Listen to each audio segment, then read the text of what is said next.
تو بالکل صحیح تو ایسا لگتا ہے کہ آج بھی امام حسین ہوتے تو اپنی کربلا میں شاید اکیلے ہی ہوتے. تو ہم نے مقصدیت کو چھوڑ دیا, ہم نے حقیقت کو چھوڑ دیا, ہم علامات کے پیچھے چلے گئے. بہت اچھی بات ہے, عقیدت کا اظہار اچھی بات ہے, محبت کا اظہار اچھی بات ہے, لیکن جو اصل بات ہے جو کہ مقصد حسینی تھا, جو مقصد نظام کو تبدیل اسوا تھا, جو قدوہ تھا, جو رول ماڈل تھا, جو نمونہ تھا, جن کے لیے انہوں نے ساری اپنی متاع حیات و کائنات کو سب کچھ قربان اللہ کی بارگاہ میں قربان کر دیا. ایک مرتبہ ہم عراق گئے تو وہاں پر ہمیں کربلا معلی بھی لے جایا گیا. اس زمانے میں زیارت کی جب صدام کی حکومت تھی, انہوں نے کہا جی رئیس صدام نے 10 ٹن سونا اس مقبرے پر لگا دیا ہے اور مزید بھی لگا رہے ہیں, اور ہمیں کوفہ بھی لے گئے.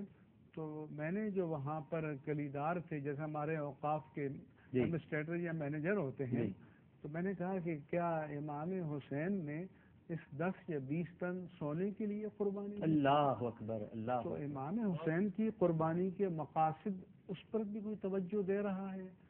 تو اس کی یہی وجہ ہے کہ ہمارے ہاں تبدیلی نہیں آ رہی اور خیر غالب نہیں ہو رہا, اور اپنے وقت کی یزیدی قدروں کے ساتھ چل کر ہم نے حسینیت کی یاد منانے کا ایک اپنا شعار ہم نے, جبکہ ہمیں یزید کے خلاف کھڑا ہونا ہے. بالکل ٹھیک ہے.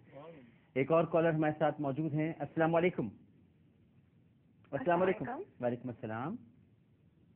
میں عائشہ بات کر رہی ہوں فرام کیلیفورنیا. جی فرمائیے عائشہ.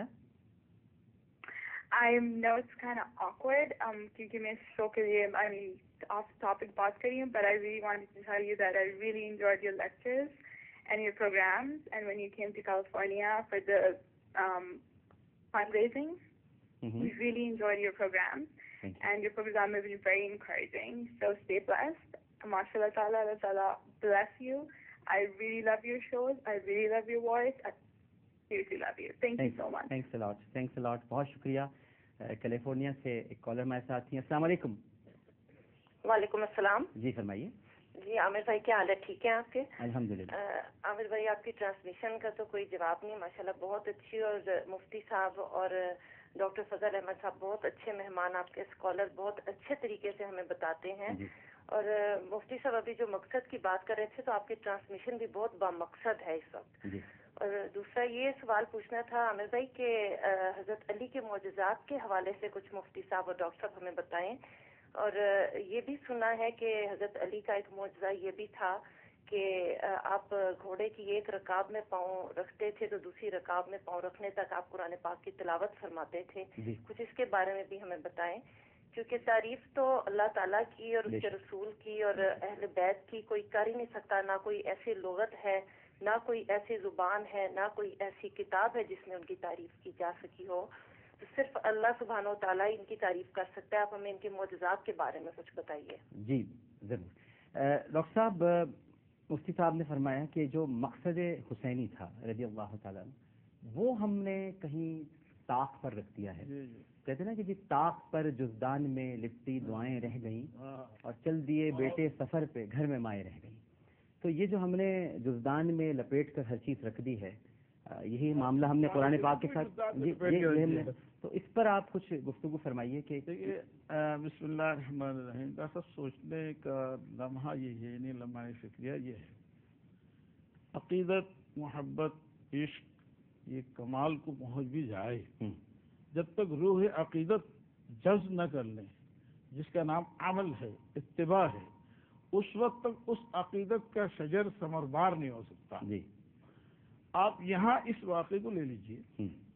آپ یہ دیکھیے, تھوڑی دیر کے لیے میں عہد رسالت میں لے جاتا ہوں. بعثت سے قبل حضور نبی اکرم صلی اللہ تعالیٰ علیہ وآلہ وسلم کی آمد سے پہلے جو معاشرہ تھا, وہ کیا معاشرہ تھا؟ وہاں ظلم, بربریت, سفاکیت, بت پرستی, شراب نوشی, بدکاری, قتل, غارت گری, جہل کا چھایا جانا, آدمیت سسک رہی تھی, انسانیت دم توڑ رہی تھی. وہ سارے فواحشات و منکرات کا عروج تھا. اور حضور نبی اکرم صلی اللہ علیہ وسلم نے 23 سالہ دور کے اندر ان سب کو ختم کر کے ایک آئیڈیل معاشرہ مدینے میں قائم فرمایا، جہاں اخوت ہے، محبت ہے، صبر ہے، توکل ہے، توحید ہے، رسالت ہے، آخرت ہے، عدل ہے، علم ہے، سب کچھ ہے۔ اور وہ معاشرہ جناب نبی اکرم صلی اللہ علیہ وسلم کے عہد کے بعد منتقل ہوا خلفائے راشدین کی طرف۔ خلفائے راشدین نے اس کو سنوارا، اس شجرے معاشرے کو، پھر تابعین، طب تابعین، یہاں تک کہ وہ لمحہ آتا ہے تاریخ کے اندر جس کو ہم یزید کہتے ہیں، اس نے اس معاشرے کو یکلک تبدیل کر کے جناب نبی اکرم صلی اللہ علیہ وسلم کے قائم کیا ہوا معاشرہ جو حلال اور حرام پر مبنی ہے، جنہیں حلال کو حلال کیا گیا، حرام کو حرام کیا گیا، اس معاشرے کو تبدیل کرنا چاہا۔ پھر ایک مرتبہ پھر اس نے زمانہ جاہلیت کے معاشرے کو اٹھ کر لانے کی کوشش کی، جہاں صاف صاف یہ آواز سنائی دے رہی ہے کہ آج جو حرام ہے وہ حلال کیا جائے گا، جو حرام کی ہوئی چیزیں ہیں اس کو حلال کیا جائے گا، یہاں تک کہ محرمات سے نکاح تک کو جائز قرار دیا جا رہا ہے، مدینے کی حرمت کو پامال کیا جا رہا ہے، مکہ مکرمہ کی حرمت کو پامال کیا جا رہا ہے۔ تو ایک ایسے عالم میں ایک ہر مسلمان کی یہ ذمہ داری تھی، الا کلکم رائن وکلکم مسئول عن رعیتہ، ہر شخص کی ذمہ داری ہے، من رأى منکم منکرا فلیغیرہ بیدہ، جب برائی دیکھو ہاتھ سے روکو۔ یہ تو اس عہد کے تمام مسلمانوں کی ذمہ داری تھی کہ اس معاشرے کے جو کہ نبی اکرم صلی اللہ علیہ وسلم کا جو لایا ہوا معاشرہ ہے، جس کو ہم اسلامی ریاست کہتے ہیں، اسلامی سوسائٹی کہتے ہیں، اسلامی معاشرہ کہتے ہیں، جہاں اللہ کی حاکمیت ہے، رسول اکرم صلی اللہ علیہ وسلم کی رسالت ہے، ختم نبوت ہے، عقیدہ آخرت ہے، قرآن کریم آئین ربانی ہے، اس معاشرے کو جب پامال کیا جا رہا تھا تو اس صدا کو دبانے کے لیے، حق کو غالب کرنے کے لیے حضرت امام حسین رضی اللہ تعالیٰ عنہ اٹھ کھڑے ہوئے۔ اور ان کی ذمہ داری بھی تھی، اس لیے کہ نبی اکرم صلی اللہ علیہ وسلم نے اپنے لب مبارک سے ان کے لب مبارک کو چوسا تھا، اور حسین منی وانا من حسین کا یہ صدا ایک نعرہ ہمیں عطا کیا ہوا تھا۔ تو حضرت حسین کے قلب اطہر کے اندر علوم نبوت جاگزی تھے، اور غیرت ایمانی اور غیرت نبوت جاگزی تھی۔ تو اس لیے حضرت امام حسین رضی اللہ تعالیٰ عنہ اٹھے، اور اٹھنے کے بعد مختصر یہ عرض کر رہا ہوں، اس مقام پر پہنچے جہاں یزیدی قوت سے ٹکراؤ ہونا تھا، اور پھر کیوں گیا وہاں؟ کیا حکومت کے لیے؟ ہرگز نہیں۔ اقتدار کے لیے؟ ہرگز نہیں، بلکہ نظام محمدی اور نظام الہی کی بقا کے لیے، استحکام کے لیے، تنفیذ کے لیے آپ وہاں تشریف لے گئے، اور اپنے ایک چھوٹا سا خاندان ایک ایک کو اللہ جعفری کے حوالے، ان اللہ اشترى من المؤمنین انفسهم واموالهم بان لهم الجنہ، اللہ نے تو مسلمان کی جان و مال سب کچھ خرید لیا ہے جنت کے بدلے میں۔ تو آج احیاء دین کے لیے، بقائے دین کے لیے، استحکام دین کے لیے، تنفیذ دین کے لیے، اور حکومت الہیہ کے قیام و احیاء اور بقا کے لیے آپ وہاں تشریف لے گئے۔ آج جب ہم حضرت امام حسین علیہ السلام کا وقت بنائیں، دن منائیں، تو ہمیں یہ سوچنا ہوگا، یہ دیکھنا ہوگا جس لمحے میں ہم موجود ہیں، اس لمحے موجود میں جس معاشرے میں ہم موجود ہیں، اس معاشرے میں کیا یزیدیت والی باتیں سب نہیں ہے؟ کیا شراب نوشی نہیں ہو رہی ہے؟ آج زنا بدکاری نہیں ہو رہی ہے؟ آج قتل بربری، رمضان جیسے مقدس مہینے میں ہم نے دیکھا کراچی جیسے شہر میں خون کی ندیاں بہی گئی، اور ناحق خون انسان بہایا گیا، اور آج کیا عدل موجود ہے؟ کیا ہمارے یہاں وہ سہولتیں، وہ حقوق العباد مل رہا ہے؟ کیا آج ہماری قومی دولت پر امین بیٹھے ہوئے ہیں؟ کیا امانت کا آج راج ہے؟ کیا آج ختم نبوت کے محافظین موجود ہے؟